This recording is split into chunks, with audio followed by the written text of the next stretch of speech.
السلام علیکم۔ جنگ اخبار کا کالم ایک غیر سیاسی کہانی، اس کے مصنف ہیں ظفر محمود اور یہ 9 مئی 2022 میں لکھا گیا ہے، یعنی آج کے دن کا ہی ہے یہ۔ تو چلیں اس کو پڑھتے ہیں۔ آج آپ کو ایک دلچسپ کہانی سناتے ہیں۔ تحریر میری نہیں، مگر بہت پہلے اس کی ڈرامائی تشکیل پاکستان ٹیلی ویژن پر نشر ہو چکی ہے۔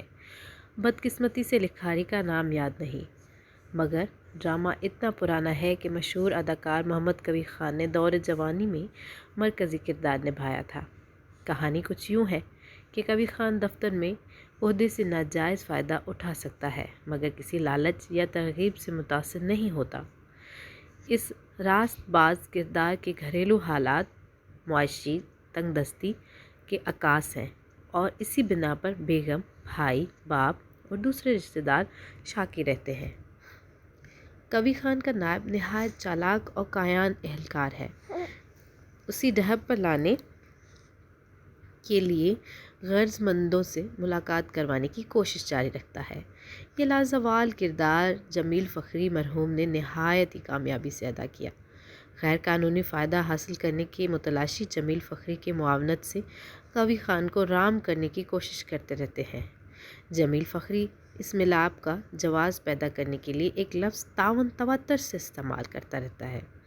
وہ کبیر خان کو بار بار سمجھاتا ہے کہ پارٹی سے تعاون کرنے پر تیار ہے، مگر کبیر خان تعاون کے مضمرات اچھی طرح سمجھتا ہے اور قانون قاعدے کے متعین راستے کو چھوڑنے پر آمادہ نہیں ہوتا۔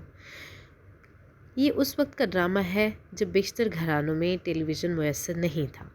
ایک دن منصوبے کے تحت پارٹی کے ذریعے کبیر خان کے گھر ٹیلی ویژن بھجوایا جاتا ہے۔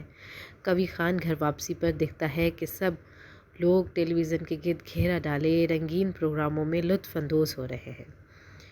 اس کے آنے پر گھر کے تمام مکین تشکر بھری نظروں سے کبیر خان کا شکریہ ادا کرتے ہیں۔ کچھ دیر میں کبیر خان سمجھ جاتا ہے کہ اس تحفے کا احسان تعاون کے متلاشی پارٹی کی دین ہے۔ وہ گھر والوں پر ناراض ہوتا ہے اور واپس بھجوائے جانے پر بچے ٹیلی ویژن سے لپٹ کر روتے ہیں۔ مگر کبیر خان کے ارادے میں تبدیلی نہیں آتی۔ راست بازی کا بے لچک رویہ گھر کے ماحول میں مستقل تناؤ پیدا کرتا ہے، تو آہستہ آہستہ کبیر خان کے ارادوں کی مضبوطی ختم ہوتی جاتی ہے۔ ایک کمزور لمحے کے دوران جمیل فخری اسے تحفے لینے پر مائل کر لیتا ہے۔ ایک نذرانے کی قبولیت سے شروع ہونے والا سفر چند ہفتوں میں کبیر خان کو اخلاقی تنزلی کے دلدل میں دھکیل دیتا ہے، اور پھر کیس میں جمیل فخری کے ذریعے پارٹیوں سے باہمی تعاون کا رشتہ استوار ہو جاتا ہے۔ گھر میں روپے پیسے کی ریل پیل سے پہلے پہل رشتہ داروں کی ضرورت پوری ہوتی ہے۔ کبیر خان سب کی آنکھوں کا تارا بن جاتا ہے۔ پھر رشوت سے آنے والے فالتو روپے کو ٹھکانے لگانے کی ضرورت محسوس ہوتی ہے۔ رشتہ داروں کے نام پر جائیدادیں خریدی جاتی ہیں۔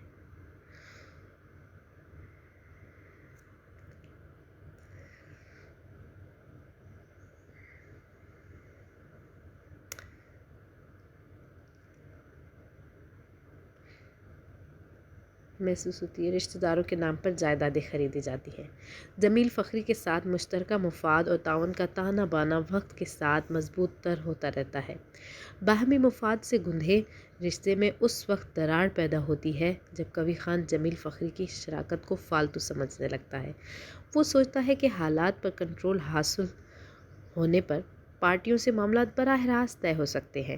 اب اس تکون میں جمیل فخری کی ضرورت نہیں، اسے باہر نکالا جا سکتا ہے۔ جمیل فخری کی علیحدگی کے کچھ عرصے بعد کبیر کی پریشانیوں کا آغاز ہوتا ہے۔ ہیڈ آفس سے انکوائری کے احکامات موصول ہونے پر کبیر خان اس مشکل سے چھٹکارے کے لیے پرانے ساتھی جمیل فخری سے مشورہ کرتا ہے۔ جمیل فخری کی تجویز ہے کہ انکوائری کرنے والوں سے معاملات طے کیے جائیں، مگر گرفتاری سے بچنے اور نوکری کو محفوظ کرنے پر ساری کمائی خرچ ہو جائے گی۔ کبیر خان کے پاس اور کوئی راستہ نہیں۔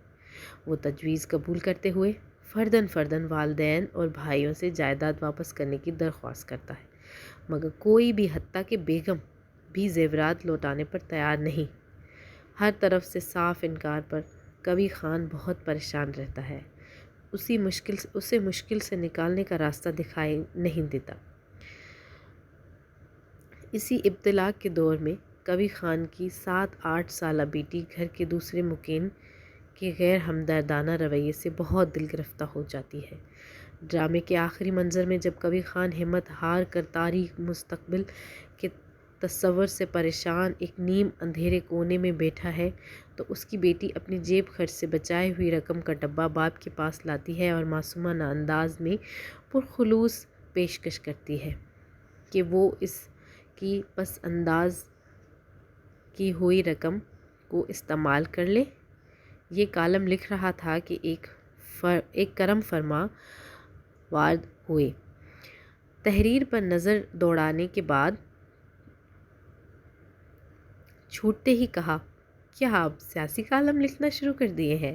وضاحت کی کہ اس سیدھی سادی کہانی کو کوئی سیاسی پہلو نہیں۔ انہوں نے بھی پی ٹی وی کا یہ ڈرامہ دیکھ رکھا تھا۔ کہنے لگے، کبھی کی مشکلات شروع ہونے پر جمیل فخری کا مکالمہ یاد ہے؟ میں نے میرے انکار پر فرمایا۔